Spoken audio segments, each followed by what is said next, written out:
months. The U.S. military's blockade of Iran's ports and coastal areas underway as President Trump says the ceasefire with Iran is holding after negotiations over the weekend broke down. Though the president says Iran wants to make a deal, Iran has blamed, quote, excessive demands by the Americans for the collapse of these talks.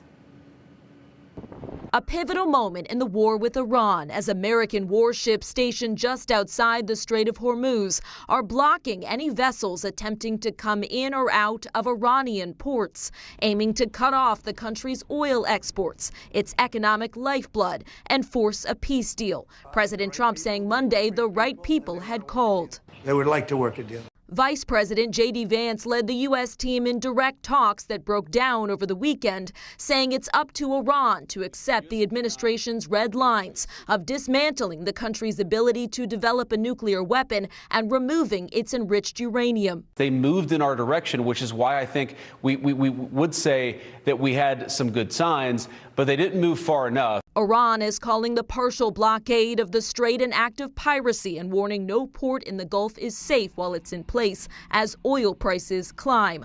While another key sticking point moves center stage today with Secretary of State Marco Rubio mediating talks in Washington between Israel and Lebanon, seeking an end to fighting with Iran-backed Hezbollah militants that threatens a broader peace deal.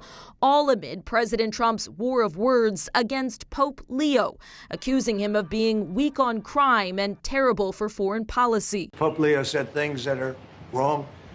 He was very much against what I'm doing with regard to Iran, and you cannot have a nuclear Iran. The first American pope responding to a question from NBC News. I have no fear of neither the Trump administration nor speaking out loudly about the message of the gospel. He has vocally criticized the war and pushed for peace.